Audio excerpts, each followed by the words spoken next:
Kesenjangan sosial di Tasikmalaya. Kesenjangan sosial terjadi saat sumber daya yang ada dalam suatu masyarakat tidak tersebar secara merata, yang menimbulkan pola-pola khusus berdasarkan kategori yang ditetapkan secara sosial. Kesenjangan sosial dihasilkan oleh perbedaan kekuasaan, agama, kekerabatan, martabat, ras, internitas, gender, usia, dan golongan. Merupakan jenis kesenjangan sosial yang sering diteliti ilmu ekonomi dan sosiologi secara aktif menggunakan pendekatan namun sumber daya dan sosial selain sumber daya ekonomi murni juga tak tersebar secara merata dalam sebagian besar masyarakat yang dapat berdampak pada distribusi hak dan kewajiban kekuasaan sosial. Assalamualaikum warahmatullahi wabarakatuh. Waalaikumsalam warahmatullahi wabarakatuh. Saya sebagai moderator tanpa perkenalkan, nama saya Arfan Jaman. Topik yang akan kita bicarakan mengenai kesenjangan sosial di Tasikmalaya. Selaku moderator, saya akan mengatur berjalannya diskusi ini. Peserta debat pada hari ini dibagi menjadi 3 kelompok, yaitu afirmasi, oposisi, dan netral. Semua peserta debat harus mematuhi peraturan yang telah ditetapkan dan disampaikan sebelumnya. Supaya waktu tidak berlama-lama, marilah kita buka dengan mengucapkan Bismillahirrahmanirrahim, peternakan Lawyer Club dibuka.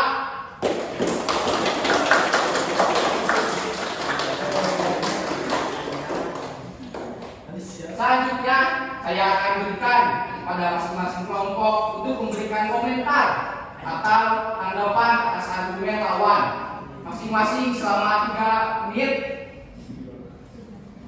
Kepada pembicara tim afirmasi, saya persilakan menyampaikan tanggapannya. Silakan.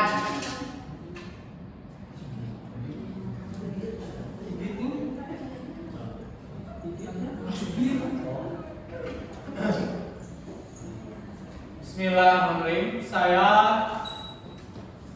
sebagai pemerintah dari program Bapelitbangda atau Badan Pembangunan dan Perencanaan Daerah,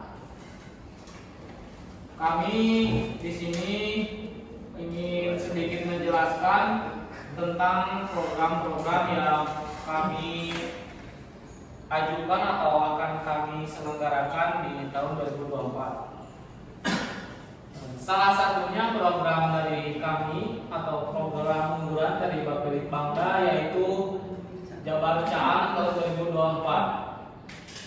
Kami tidak semena-mena melaksanakan program tersebut. Kami juga telah bermusyawarah dengan pemerintahan yang ada di atas. Kami juga tidak hanya melakukan program pembangunan di Bapelitbangda, program Jabar Caang, tapi kami juga mempunyai program-program seperti mengadakan lomba inovasi seperti inovasi lomba puisi, lomba karya tulis untuk memajukan dan meningkatkan SDM dari Kota Tasikmalaya. Program Jabar Caang insya Allah akan dilaksanakan dengan sebaik mungkin dan semaksimal mungkin. Kami mohon dukungan dan doanya dari masyarakat dan mahasiswa, pemerintahan semua agar program kami bisa terselenggara dengan baik. Dan kami juga insya Allah melakukan program ini dengan semaksimal mungkin. Mungkin segitu yang dapat saya sampaikan. Terima kasih. Silakan kepada instansi pemerintah ataupun yang lain diperkenalkan untuk menanggapi. Pendapat saya tentang Jabar Caang semoga terlaksana di 2024. Saya sebagai masyarakat semoga terpapar semua merata sampai daerah pinggir dan sekitarnya. Sekian mungkin. Menurut saya sebagai Badan Pusat Statistik atau bisa disebut BPS memainkan peran esensial dalam menangani atau menanggapi kesenjangan sosial yang terjadi di Kota Tasikmalaya dengan menyediakan analisis data yang mendalam dan akurat. Sebagai pengamat ekonomi, ingin menanyakan kepada Bapak BPS yang mewakilkan BPS, ingin meminta data dan kejelasan terkait kesenjangan sosial yang ada di masyarakat. Karena yang tadi Bapak sebutkan tidak ada data jelas berapa-berapanya terkait kesenjangan yang ada di Tasikmalaya dan apa solusi konkret yang ditawarkan Bapak kepada masyarakat. Sekian. Ya, jadi saya sebagai Kemabkesra di sini akan menjelaskan sedikit bahwa kesejahteraan rakyat merupakan kondisi terpenuhnya kebutuhan material dan sosial warga negara agar dapat hidup dengan layak dan mampu mengembangkan dirinya sehingga dapat melaksanakan fungsi sosialnya. Kesejahteraan rakyat dilihat berdasarkan pembangunan daerahnya, terutama yang mendasari penyusun RPJMD. Apa itu RPJMD? RPJMD itu Rencana Pembangunan Jangka Menengah Daerah di Tasikmalaya untuk pemenuhan kewajiban yang dilandasi nilai-nilai religius dan Islami demi terwujudnya tujuan pembangunan berkelanjutan. Pembangunan berkelanjutan mengandung dua gagasan. Yang pertama yaitu kebutuhan. Ya, kebutuhan adalah untuk menopang dominannya untuk kaum miskin, dan yang kedua itu keterbatasan. Keterbatasan yaitu pembangunan lingkungan untuk masa yang akan datang ataupun masa yang sekarang ini.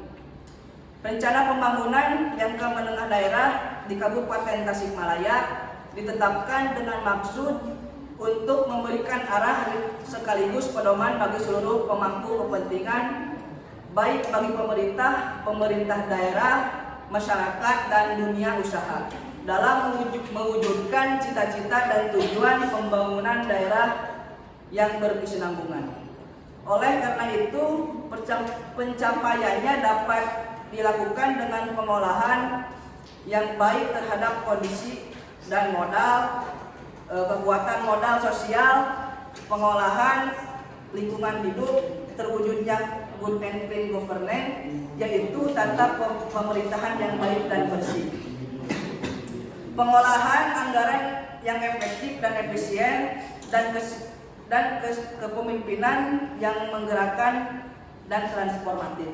Terima kasih. Baik, saya mewakili pedagang. Kesenjangan sosial dari Kabupaten Tasikmalaya sangat membuat dilema kami para pedagang dikarenakan pertama harga jual yang tidak sempat merata di sebagian daerah dikarenakan mata pencaharian yang sebagiannya adalah seorang petani yang cenderung kurang bukan petani tapi buruhnya ya, buruh petaninya membuat kami sedikit merasa iba jikalau melakukan penyetaraan harga di mana barang kota dimasukkan ke dalam barang kabupaten, dan kami sangat berharap kepada pemerintahan untuk segera membangun penyetaraan sosial sebagai merata mungkin agar kami para pedagang bisa melakukan perdagangan dengan stabil. Terima kasih. Saya perwakilan dari Bank Indonesia. Tasikmalaya mengalami kesenjangan sosial yang signifikan, terlihat dari deklarasi ekonomi antara daerah perkotaan dan pedesaan. Sebagai Bank Indonesia, penting untuk dicatat bahwa akses terbatas terhadap pelayanan keuangan di pedesaan dapat memperburuk ketidaksetaraan. Caranya yaitu meningkatkan akses masyarakat pedesaan ke layanan keuangan dengan membuka. Mungkin dari saya pengusaha akan menyanggah dari Kabakesra karena kami selaku pengusaha tidak merasakan apa yang tadi disebutkan oleh Kabakesra, yaitu tentang infrastruktur yang diselenggarakan untuk pengusaha dan pedagang. Kami tidak merasakannya.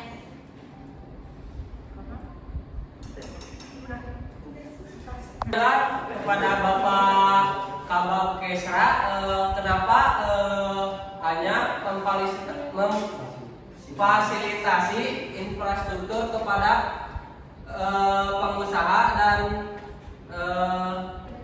pedagang? Kenapa tidak memfasilitasi kepada kami sebagai mahasiswa atau pelajar agar kita dapat menimba ilmu dengan baik, dengan bersungguh-sungguh, dan dapat juga kita memajukan pendidikan yang ada di Indonesia. Mungkin sekian. Selaku akademisi, jadi data-data yang ada di Tasikmalaya itu masih rendah ya pendidikannya, gitu kan. Jadi tidak harus Kabakesra perusahaan pendidikan juga harus dipelong, perlu harus dilihat, karena dari mahasiswa SMA, SMP, SD, TK, PAUD itu masih rendah gitu kan. Harus lebih tingkatin lagi, harus dilihat lagi pendidikan yang ada di Tasikmalaya itu masih rendah dibandingkan dengan kota-kota lain. Saya setuju sama argumen dari mahasiswa tentang tidak meratanya fasilitas dari pemerintahan. Mungkin kami dari buruh ingin meminta kestabilannya fasilitas dan kerataannya fasilitas pendidikan, kesehatan, dan pekerjaan. Kami memohon fasilitas itu untuk dipenuhi. Sosial mungkin ingin sedikit menjelaskan tentang kesenjangan sosial atau ketimpangan yang terjadi di masyarakat Tasikmalaya. Mungkin kesenjangan sendiri memiliki beberapa bentuk ya, di antara kesenjangan antar desa dan juga kota, kesenjangan dari kualitas sumber daya manusia, ekonomi antar kelompok masyarakat, penyebaran aset swasta antar wilayah dan subwilayah. Mungkin dari kesenjangan yang terjadi di desa maupun di kota berbeda dari segi infrastruktur. Contohnya, apakah segi infrastruktur dari desa dan kota sama? Oh tidak. Mungkin dari segi desa infrastrukturnya belum merata, sedangkan di kota merata. Dari segi kualitas sumber daya manusia, apakah kualitas sumber daya manusia yang ada di desa dan juga di kota sungguh sangat berbeda? Yang mana dari segi kualitas SDM dari desa itu, contoh gini, yang penting hari ini saya makan, besok kumah Allah, yang penting hari ini saya makan. Berbeda dengan kualitas SDM yang ada di kota. Hari ini saya dapat berapa, penghasilan berapa, 1 tahun, 2 tahun, 3 tahun, 5 tahun, saya bekerja sebagai apa, penghasilan saya berapa, hasil saya apa. Itu yang menjadi pola pikir mindset yang terjadi kesenjangan yang ada di Tasikmalaya. Dari segi ekonomi antar kelompok dan juga masyarakat, mungkin dari contoh dari Tasik mempunyai brand contoh bakso lah. Berbeda dengan sama halnya dengan yang ada di Jakarta. Kenapa brand di Tasik sama di Jakarta itu berbeda dari segi yang produk yang dibeli ataupun dari segi apanya? Mungkin dari sini kita introspeksi diri, apakah dari produk kita ada yang salah dari segi rasanya maupun dari segi kemasan ataupun influencer yang sehingga penyebaran luasan yang ada di Tasikmalaya itu menurun, sehingga lebih pesat yang ada di kota Jakarta, yang mana kota Jakarta merupakan pusat sektoral atau titik temu di Indonesia. Selain itu ditambah dengan adanya iptek, ilmu pengetahuan teknologi, dan juga adanya gesekan dari globalisasi sangat memudahkan bagi kelompok ataupun bagi desa yang ingin berkontribusi kepada menjalankan sebuah usaha, yang mana iptek sangat berpengaruh ataupun tidak hanya memberikan dampak negatif, melainkan banyak sekali dampak positif, sehingga semua dikendalikan tergantung dengan kita, apakah kita mampu menyaingi, mengimbangi atas kemajuan iptek ataupun tidak. Mungkin hanya itu. Izin menyampaikan, saya dari perwakilan pedagang terkait operasi infrastruktur yang kurang merata dan jika dibandingkan Tasikmalaya dengan Jakarta adalah sebuah perbedaan yang sangat jauh. Kami sebagai pedagang sangat kesulitan untuk menjangkau customer kita dikarenakan pertama transportasi, yang kedua pengetahuan atau iptek masyarakat kita yang sangat kurang atau minim dalam ilmu pengetahuannya. Saya berharap kepada Dinas Sosial untuk segera melakukan pemerataan iptek agar tidak terjadi kesenjangan dan kami pedagang bisa mendapatkan keuntungan atas semua masyarakat yang bisa menggapai produk kami. Mungkin ingin menyampaikan, boleh? Menjawabnya? Mungkin yang pertama dengan melakukan kolaborasi antara instansi dan juga masyarakat, sehingga dengan adanya kolaborasi kita dapat menggapai suatu produk ataupun permasalahan kita menjadi selesai, sehingga dapat meningkatkan kualitas SDM masyarakat yang lebih awam contohnya, dan juga dapat meningkatkan daya income dengan adanya kolaborasi antara instansi dan juga masyarakat, sehingga semua dana itu dibiayai oleh pemerintah. Baik, ini menanggapi lagi. Jika kita melakukan kolaborasi, apa yang akan kami untungkan? Apa yang akan menjadi keuntungan bersama? Dan yang kedua, kerugian apa yang biasanya terjadi di dalam masyarakat, terutama dalam perdagangan, sering terjadinya ikut campur tangan dari para preman-preman di pasar. Mungkin dari keuntungan dari masyarakat mungkin banyak ya. Yang pertama dari ilmu, dari yang telah diterapkan dari seminar-seminar dari masyarakat, kan banyak sekali ilmu-ilmu yang dapat oleh masyarakat. Dan itu juga banyak sekali keuntungan seperti meningkatkan daya tarik, daya turis ataupun dari mancanegara, sehingga memperkenalkan produk kita seperti apa. Mungkin dari segi kekurangannya, ya itu tadi mungkin mudahnya jiplak atau copyright ini tuh, sehingga dapat membawa ini mah dari produk misalkan dari Tasik cuman diaku-aku oleh dari wilayah mana gitu, sehingga merugikan pihak awal yang udah berusaha menaikkan brand, sehingga brand itu diakui oleh sebelah pihak lain. Mungkin ada dua sekat di pemerintahan di Kota Tasikmalaya, itu ada daerah pedesaan dan perkotaan. Nah, yang menjadi kesenjangan tersebut adalah keduanya. Nah, yang digaungkan saudara Bapak tadi adalah perihal iptek, ilmu pengetahuan dan teknologi. Sedangkan di masyarakat pedesaan, masyarakatnya itu masih belum memahami perihal iptek. Nah, contoh konkret apa yang akan ditawarkan dari Dinsos itu tersebut terkait memberikan pemahaman kepada masyarakat pedesaan terkait iptek, supaya pemasaran produk itu bisa melesat dan masyarakat pedesaan bisa memahami hal tersebut. Mungkin yang pertama dengan melakukan seminar ataupun konsultasi, sosialisasi dengan tersebut. Mungkin nggak sepenuhnya orang di desa itu tidak mengenal apa itu HP, apa itu internet. Mungkin ada sebagian yang mengenal. Dari segi HP kan sudah terlihat.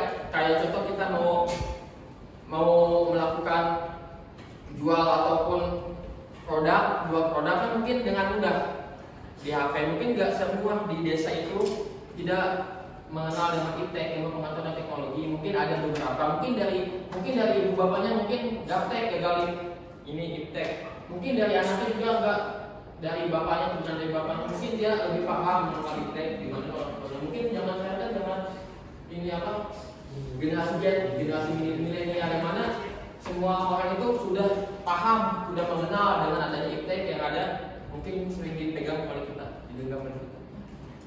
Apakah Bapak sudah melakukan survei tentang iptek tersebut ke berbagai daerah? Dikarenakan saya sering menemukan daerah yang benar-benar tidak mengetahui tentang iptek, dan itu sangat menyulitkan kami terhadap pedagang dan pengusaha. Mungkin kalau dari oleh pengamat terlihat dari disparasi ekonomi antara daerah perkotaan dan pedesaan. Sebagai Bank Indonesia, penting untuk dicatat bahwa akses terbatas terhadap layanan keuangan di pedesaan dapat memperburuk ketidaksetaraan. Dengan meningkatkan inklusi keuangan dan keberdayaan masyarakat melalui program-program edukasi dan bantuan keuangan, kita dapat membantu mengurangi kesenjangan sosial dan menciptakan pertumbuhan ekonomi yang lebih merata di Tasikmalaya.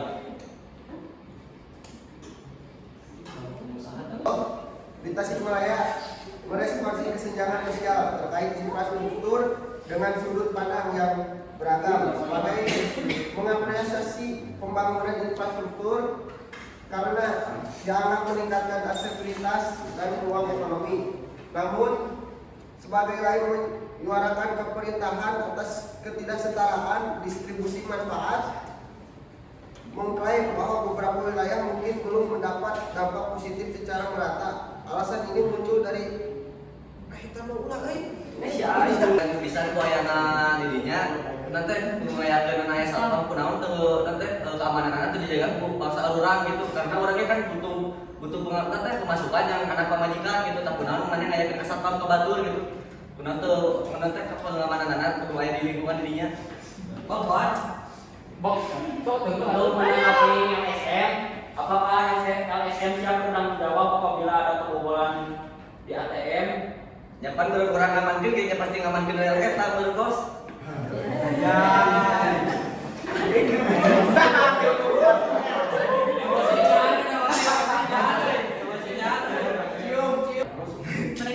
Merekrut atau memasukkan pihak LSM sebagai petugas keamanan. Saya ingin menanggapi.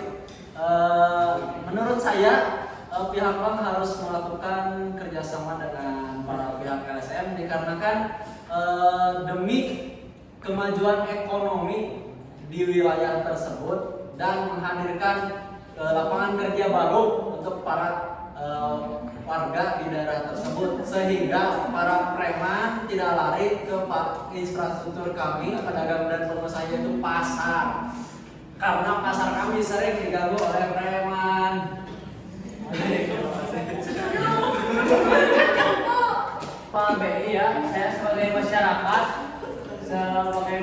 kan masih kurangnya peluang usaha, peluang pengangguran di Kota Tasikmalaya masih banyak. Bapak sebagai BI usahakan untuk menggunakan warga sekitar atau LSM untuk anggota atau pekerja supaya di SDM masyarakat di Kota Tasik itu bisa terpenuhi oleh LSM atau masyarakat. Jadi masyarakat tidak ada yang menganggur dan LSM juga tidak mengganggu kepada pedagang yang lain atau kaki lima. Pas.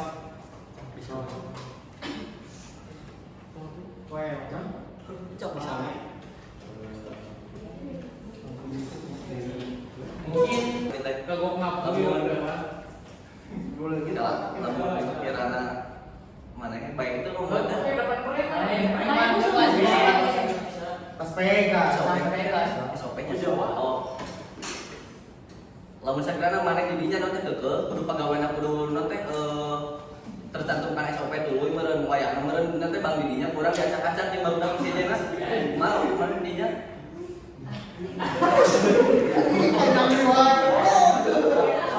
Baik untuk pengamanan di sekitaran bank, tapi tidak semuanya kami tetap mengutamakan SOP yang berlaku. Saya deh.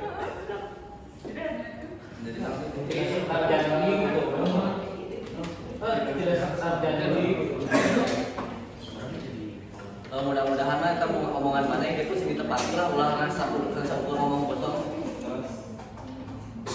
Gitu mereka teman. Saya ingin menanggapi dari saudara Rion sebagai masyarakat, mengapa banyaknya pengangguran yang ada di Tasikmalaya? Saya ingin tanya ke Anda, apakah faktor yang menyebabkan pengangguran yang ada di Tasikmalaya? Apakah kemalasan? Yang pertama kemalasan. Malas itu merupakan sebuah di Indonesia merupakan sebuah kultur atau budaya yang udah dari dulu sehingga udah tidak bisa dipungkiri bahwasanya malas itu ada dalam diri kita. Selanjutnya yaitu upaya. Oke. Seumpamanya dari dinas sosial memberikan bantuan dana 2 juta kepada masyarakat, apakah masyarakat mampu membagikan atau menggandakan uang tersebut dengan usaha? Sehingga sedangkan zaman sekarang sudah banyaknya perkembangan IT, mudah didapat itu dari potensi usaha apa yang kita dapat, usaha yang kita mau, potensi kedepannya apa, prospek kerjanya itu seperti apa, sehingga sangat mudah dengan adanya IT. Izin menyangka buat pembahas sosial ya. Saya dinas sosial, saya sebagai masyarakat mungkin apakah Bapak hanya memberi janji uang 2 juta itu kan untuk mungkin masyarakat, misalkan contoh masyarakat bisa mendapatkan uang itu, apakah Bapak pengeluaran uang itu untuk dari pemerintahan apakah akan dikasihkan ke masyarakat atau akan merata untuk seluruh? Mungkin satu untuk pengangguran, untuk lowongan pekerjaan di Kota Tasikmalaya itu masih kurang adanya dan persyaratan SOP-nya sangat ribet, dibilang sulit buat masyarakat mempersulit mencari pekerjaan. Mungkin yang pertama dengan kolaborasi antara pemerintah dan juga dengan pihak swasta dengan membuka sebuah pekerjaan ataupun perusahaan sehingga dapat merekrut masyarakat yang tadinya pengangguran sehingga terjadinya meminimalisir terjadi pengangguran yang ada di Kota Tasikmalaya. Dengan duitnya masih banyak. Ingin menyadap pada Bapak Dinsos barusan katanya cara menanggulangi pengangguran banyaknya kemalasan lah. Izin menanggapi banyak juga yang giat semangat mencari kerja tetapi kerjaannya itu lulusannya itu minimal kan banyak yang harus S1 D3 gitu. Maka dari saya itu sebagai mahasiswa kepada Dinsos ataupun pemerintah yang lainnya untuk meningkatkan semisalnya beasiswa atau bantuan untuk pembelajaran kita agar kedepannya kita bisa bekerja dengan baik. Sedangkan kan di Indonesia banyaknya pekerjaan yang harus lulusan sarjana. Sekian. Izin menambahkan, kami dari pedagang sangat mohon untuk menaikkan UMR Tasikmalaya. Dikarenakan pendapatan kita sangat kurang sehingga para pengusaha pun akan kesulitan untuk membayar karyawannya. Itu adalah salah satu faktor orang Tasikmalaya sulit mendapatkan pekerjaan di sini dikarenakan para pengusaha dan para pedagang mendapatkan upah yang sangat kecil dan hasil dari hal tersebut ialah lapangan pekerjaan yang sangat sempit dan warga Tasikmalaya sangatlah banyak yang merantau ke daerah yang memiliki UMR yang besar dan saya para pedagang pengusaha sangat menekan tentang UMR tersebut. Nah, dari pengamat ekonomi kenapa itu bisa terjadi? Karena di Kota Tasikmalaya itu sendiri menurut Dinas Pendidikan indeks selama sekolah di Tasikmalaya itu sangat sedikit gitu. Mentok-mentok lama sekolah itu di SMP kelas 2 atau kelas 3 sudah putus sekolah.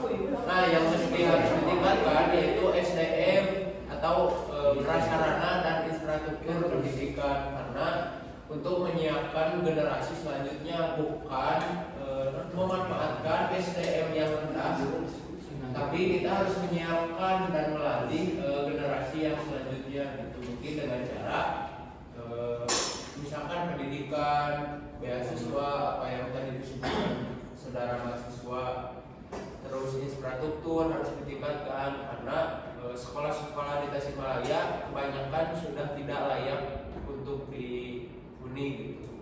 Dan juga perihal kurikulum yang tidak sesuai dengan kondisi si pelajar. Jadi si pelajar harus menyesuaikan kurikulum, bukan kurikulum yang menyesuaikan kondisi pelajar. Itu mungkin dari saya. Menyangka bahwa untuk di Kota Tasikmalaya ini bahwa pendidikan masih kurang. Contoh anak saya masuk sekolah dasar atau SMA, yang kedua disekolahkan SMP masih mahalnya biaya pendidikan di Kota Tasikmalaya ini. Jadi saya kekurangan dana bahwa UMR Kota Tasikmalaya ini masih kurang. Jadi masih terbilang rungkat. Mungkin dari pihak Bank Indonesia yaitu memberdayakan masyarakat melalui program-program edukasi dan bantuan keuangan. Kita dapat membantu mengurangi senjangan sosial dan menciptakan pertumbuhan ekonomi yang lebih merata di Kota Tasikmalaya. Mungkin hanya itu saja yang bisa saya bantu. Izin menyangka bahwa misalkan apakah itu janji yang Bapak berikan akan merata seluruh masyarakat, bahwa orang yang berprofesi bisa menjadi sarjana atau anak petani bisa jadi sarjana, apakah bisa atau hanya sekedar janji yang Bapak ucapkan hanya untuk menyenangkan masyarakat? Izin menyangka juga kepada Bapak BI untuk memberikan bantuan tadi kepada masyarakat dan kepada BI harus dilihat dulu datanya kepada data masyarakat agar tidak salah sasaran memberikan bantuan, karena sekarang banyaknya orang-orang yang bisa dibilang mampu tapi dapat bantuan, sedangkan kepada orang yang tidak mampu tidak sama sekali mendapatkan uang tersebut. Sekian. Jadi kami mungkin untuk mengecek ke rumahnya masing-masing untuk dapat memberikan bantuan senilai 2 juta rupiah. Mungkin itu saja. Izin menyangka, saya juga sebagai masyarakat kecil ya. Gede om Pak. Saya sebagai masyarakat kecil, saya merasakannya sendiri. Saya yang hidupnya pada kecukupan gitu, yang ada buat makan besok, gak ada buat simpenan gitu. Saya juga merasakan bantuan-bantuan yang diberikan oleh pemerintah, yang dijanjikan oleh pemerintah. Jadi yang gak merata gitu. Izin menyangka, saya sebagai ojol juga termasuk masyarakat kan. Nah, saya juga ini membutuhkan uang yang 2 juta itu, apakah itu memang sekedar janji atau memang benar-benar menyeluruh untuk masyarakat? Ini juga kepada pemerintah dari kami mahasiswa agar memilih orang-orang yang untuk sebagai petugas untuk menyalurkan uang tersebut, agar memilih yang baik dan benar, agar uang tersebut tidak terkorupsi dan tidak terambil uangnya, dan uang tersebut full untuk masyarakat.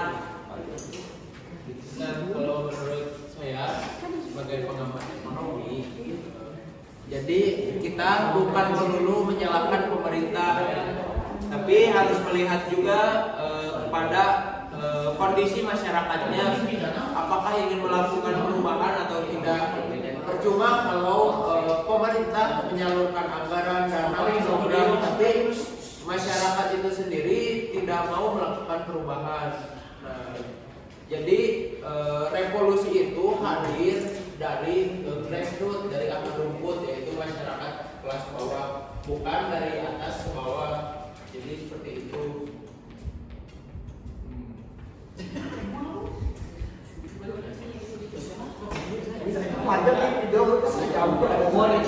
Tentang analisis data yang mendalam dan akurat, yaitu merujuk pada proses pemeriksaan data yang dilakukan secara menyeluruh dan teliti untuk memahami aspek-aspek yang lebih dalam dari informasi yang dikumpulkan. Contohnya, misalkan BPS Kota Tasikmalaya mengumpulkan data terkait tingkat pendapatan masyarakat di berbagai wilayah kota selama beberapa tahun terakhir. Analisis data yang mendalam akan melibatkan tidak hanya melihat data-data pendapatan, tetapi juga memperhatikan bentuk. Selain itu, dapat dilakukan analisis tren waktu untuk memahami bagaimana pola pendapatan telah berubah seiring waktu. Penyampaian tanggapan mungkin telah selesai. Dapat saya simpulkan dari narasi hari ini bahwa yang mungkin namanya juga manusia, ada kegelapan, ada kecerobohan juga, dan mungkin banyak juga masyarakat ataupun instansi pemerintah akan lupa bahwa kita ataupun masyarakat bahwa lupa akan perannya masing-masing. Sekian dari yang bisa dapat saya simpulkan. Mohon maaf selagi saya menjadi moderator apabila banyak kesalahan kata ataupun sikap dari saya, mohon dimaafkan. Sekian dari saya. Marilah kita ucap alhamdulillah. Narasi tentang kesenjangan sosial di Tasikmalaya kita tutup dengan ucap alhamdulillah.